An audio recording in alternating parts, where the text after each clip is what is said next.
Hey guys, it's Amy here, and today I just wanted to do a little catch-up TBR slash currently reading video for you, so that's what we're going to be doing today. I don't feel like I share the books that I'm currently reading right at this moment with you guys, like unless you follow me on Instagram or Twitter and all those kind of things, which I will leave all linked down below if you want to, but today I just wanted to share with you and just have a little catch up, a little chat, see how you are. I hope you're all having a good week. This is going up on Saturday or Sunday, I imagine, so I hope you all had a good week and you're having a lovely relaxing weekend. So yeah, let's just jump into the books that I'm currently reading. I also have a pile next to me here which is books that I'm possibly going to read. I'm not going to call it a TBR because as soon as I do that I just don't want to read them, so I'm calling it a tentative, possibly Amy might read some of these books in March video. That might be the title of this. Let's just jump into it. The books that I'm currently reading are When the Sky Fell Apart by Caroline Lee. Literally, I've only read 42 pages of this, and for some reason I stopped in the middle of a chapter. What on earth? What was I doing? To be honest, I can't tell you a great deal about this book because I've only read a tiny amount of it. It is set on the Channel Isle of Jersey during World War II. The Channel Isle of Jersey, which I didn't know, is the only island or like place that was related to Britain at that time that was occupied by Germany. I didn't know this. So this book follows the story of a young girl and the kind of friends she makes on the island with an apothecary, I think it is, a doctor, an English doctor, and various other people on the island during the time that Germany is occupying it. So I am looking forward to seeing where this one goes. I have only just read All the Light We Cannot See, which blew my mind. I absolutely loved it. If you guys saw my February wrap-up, which I should have put up on Friday, hopefully, if you want to go and watch that, I gushed over All the Light We Cannot See by Anthony Dewar. It was a fantastic book. And so I'm tempted to leave this one, like maybe read it towards the end of the month, because my feelings on that other book was just so high. I don't think reading another World War II book quite so soon afterwards is, I think this one is going to be like marred by it, if you get what I mean. So maybe I'll save it to nearer the end of the month. But the second book that I started in February but didn't get a chance to finish was Dendera by Yuya Sato. This is on my list of books that I must read this year. So I am 110 pages in. I am enjoying it. I think, because this is a translation, I'm somewhat finding the writing style a bit, it's unlike what I've read before, and I don't know whether that's the translation or the fact that it's just the way Japanese stories kind of flow, I guess. I'm not too sure. There's a lot of characters and they seem to like listing the characters' names like over and over again and like making sure you know exactly who is like in every single scene by like naming every single one of these characters, which if you've been here a little while, you'll know that I hate it when authors list things like unnecessarily. Like it just seems to be like just trying to fill space, and I hate that. This one basically follows a village. In this village, when you reach the age of 60, I believe, you are sent up the mountain to die because they can't kind of keep feeding everyone and they don't have enough food to keep feeding people. So once you reach that age, you're sent up the mountain and then you go and die, and that's the kind of end of everything for you. We follow the main character as she is sent up the mountain. She is very ready to die and she is, you know, quite happy to do that, and then she wakes up and discovers that she's been brought round to the other side of the mountain by a big group of women who have never died, and all these elderly people who she knew whilst she was living in the village, who she believed went up to the mountain and died, have actually all just like skipped over the mountain, gone to the other side, and they're all living there, all aging past the age of 60 and all having kind of a good time around there. So far she is pretty pissed off with this fact because she really believed in this whole dying for the sake of the village and wanting to like move on to the afterlife, and she believed that the only way to get to paradise was to die at the top of this mountain and not try and survive. So she's really annoyed at them all at the moment for saving her. Also, you'll notice here on the front that there's this bear. At the moment they are tackling a mother bear who is very, very hungry and is like ransacking their stores of food. So basically they don't have any weapons, they're pretty ill supplied, they don't really have like great structures for living in, and it's very snowy where they are, so this mother bear taking all their food is not the best thing. So they are currently just trying to tackle how to get rid of this mother mother bear, but you're also kind of reading it through the perspective of the mother bear. So yeah, that's as far as I've got so far. I will let you know how it all goes by the end of the month. The third and final book that I'm actually currently reading is a non-fiction book, and it is A Street Cat Named Bob by James Bowen. If you guys have been hanging around here for a little while, you'll know that I have a kind of in real life little book club with two of my best friends, and this is the book that they have selected for March. I honestly probably would never have chosen to pick up this book, and so far I am 100 or so pages, just over 100 pages in.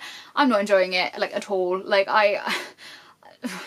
it's really hard because like I want to enjoy it, and I'm going to be really interested to see what they think of it as well, but at the moment I'm finding it pretty, like, it's really badly written. It's like the author is like talking down to you the whole time. Basically this man, James Bowen, is like a homeless man, and he comes across this stray cat and takes it in, and then this cat starts like following him around everywhere and sitting on his shoulder, and he like plays a guitar and it makes him loads of money. So far this is what's happened in the book.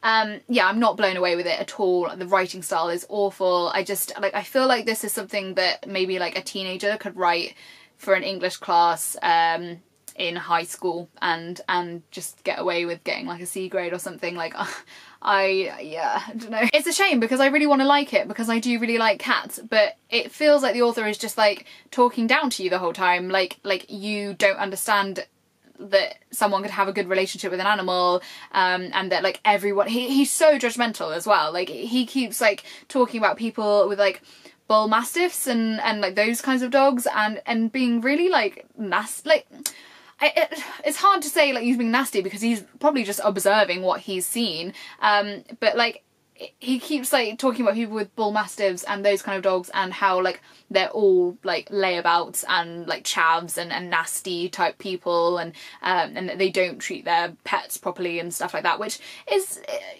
maybe all of that he's seen of that type of relationship between the bull mastiff and their owner. But you know, like people own those dogs and they're not those kind of peoples as well. Like it annoys me. Like I've been annoyed pretty much the whole way through this book.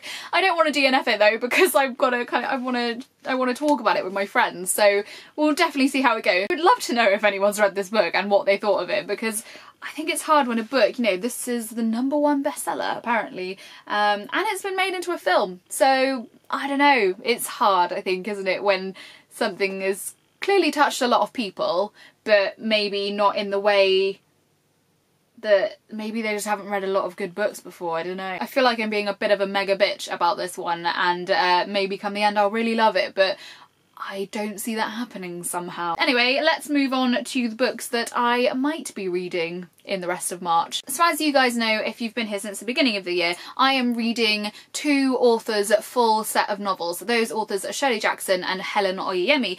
I am now moving on to my second Shirley Jackson book, and that is Hangsaman.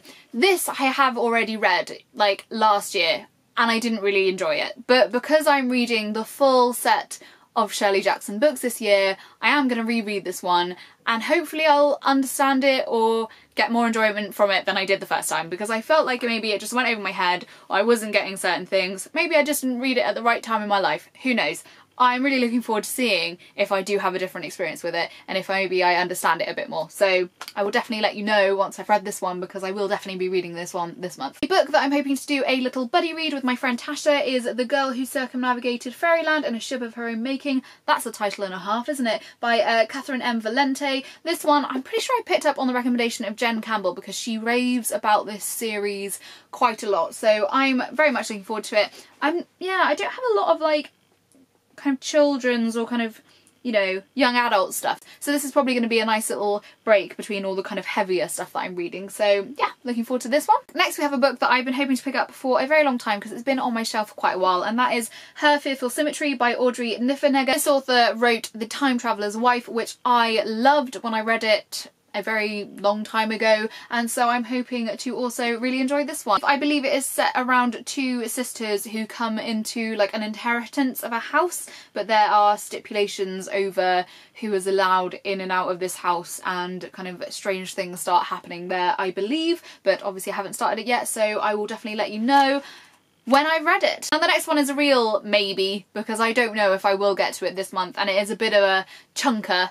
It is Vanity Fair by William Makepeace Thackeray. This, I'm hoping, is going to be my classic read for the month, but I think it's nearly 900 pages long, and yeah, so follow me on Goodreads if you want to see how well I get through this one, and if I do manage to finish it this month, I think I will deserve a pat on the head by the end of it, if I do. If you want to follow my progress, you're very welcome to come and cheer me on with this one, because I think it's going to be a bit of a mission. Next we have a collection of short stories, because I haven't read any so far this year, and that is Get in Trouble by Kelly Link. I love the cover of this book. I think it is fantastic. I have only ever heard really good things about Kelly Link. I also own Magic for Beginners, which is another of her short story collections. I haven't read that one. So I'm hoping if I really love this one, I will then read that one and it'll all be great. So yes, very much looking forward to picking this one up. I think possibly I will start it this weekend. And finally, I have one more fiction book that I'm hoping to get to this month, and that is Extremely Loud and Incredibly Close by Jonathan Safran Foer.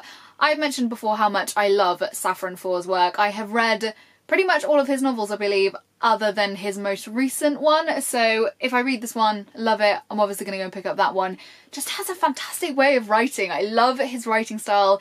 All of the books have really touched me. Even his non-fiction book, Eating Animals, that was one of my top books of last year. So yeah, really looking forward to this one. The story centres around the 9/11 disaster in New York. So I think this is going to be a very hard-hitting novel, a very kind of deep and touching novel. I've only ever heard raving reviews of this one, so I cannot wait to share my thoughts with you. I'm really hoping I do get to this one this month, but I realise now I'm looking down at all these books.